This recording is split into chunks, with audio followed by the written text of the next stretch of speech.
ईश्वर मेरे ससुर जी का नाम है। हाँ? दिन भर अनुलोम विलोम करता है, दिन भर अनुलोम विलोम। 2 बंडल खत्म होते हैं बीड़ी के। अनुलोम मैंने कहा तू हरिद्वार जा, स्वामी जी के यहाँ भेज देता हूँ, 2 महीने तक योग सीख, और खबरदार तुझे मेरी कसम है उसके बाद तूने बीड़ी को हाथ लगाया। गया 2 महीने वहां पे योग सीखा, वापस आया। मैंने कहा बेटा अब तो बीड़ी नहीं पीता। कहना नहीं जिया जी आपकी कसम, बीड़ी को हाथ नहीं लगाता। 15 मिनट बाद देखा पैर के अंगूठे में फंसा के पी रहा। बोले हाथ में लगाने की बात हुई।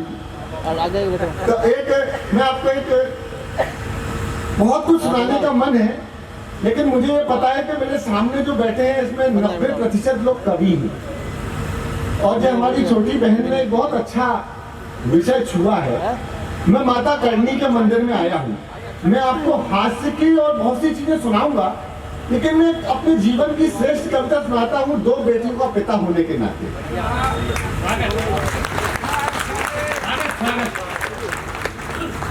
अभी आपने मेरा एक रूप देखा जो मेरे परिचय में इन्होंने कहा था कि प्रतिगीत पढ़ते हैं। अब मैं आपको अपने अंदर का एक गीतकार आपके समक्ष रखता हूँ, क्योंकि माँ करणी का ये मंदिर और मेरा दायित्व है कि यहाँ पर अच्छी से अच्छी कविताएं सुनाऊं।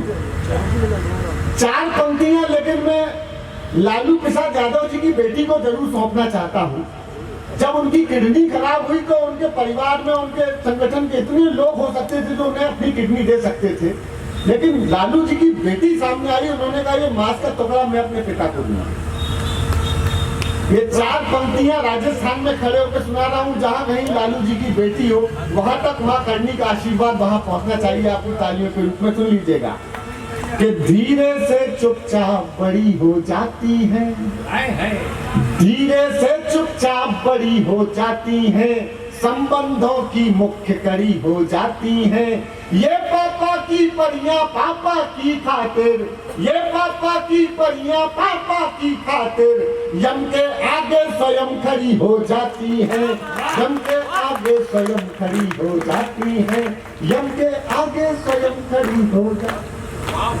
बहुत जिम्मेदारी से खड़ा होकर के आपके सामने बात कर रहा हूँ। रोज मैं टेलीविजन चैनलों पे कहीं ना कहीं आपको दिखता होगा राजनीतिक विषयों पर बात करते हुए। हमने किया क्या इस देश के अंदर, ये हमारी बिटिया ने आशंका जाहिर की, और जायज भी है, क्योंकि जो प्रश्न इसके मन में है वो 2 बेटियों के पिता के भी मन में यही प्रश्न गूंजता है। मैं भाजपा के नेता के पास गया, मैंने कहा सर ये मणिपुर में क्या हो रहा है? उन्होंने कहा राजस्थान नहीं दिखाई देता तुमको? भीलवाड़ा में क्या हुआ? मैं राजस्थान आया, राजस्थान के नेता से पूछा, मैंने कहा सर ये राजस्थान में क्या हो गया? कहला तुम अंधे हो क्या? दिल्ली में क्या हुआ तुम्हें दिखाई नहीं देता? मैं दिल्ली गया, उन्होंने कहा कर्नाटक नहीं देखा? कर्नाटक गया। मैंने किस जगह आ गए अशोक? हमने अपनी बहन बेटियों की आबरू और इज्जत को भी राजनीतिक तराजू में तोलना शुरू कर दिया। तब जाकर के इस मंच का सबसे छोटा कवि, मैं इस पूरे सदन में आप सब बहुत बड़े बड़े कवि होंगे, मैं सबसे छोटा हूँ और खुद को कवि कहने योग्य भी नहीं होऊंगा, लेकिन एक जरूरी विषय पे कविता सुनाता हूँ और माँ करणी के दरबार पर अपनी अष्टमी पूजन करता हूँ।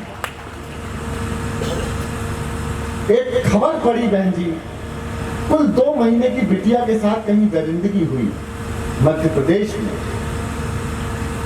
तब हमने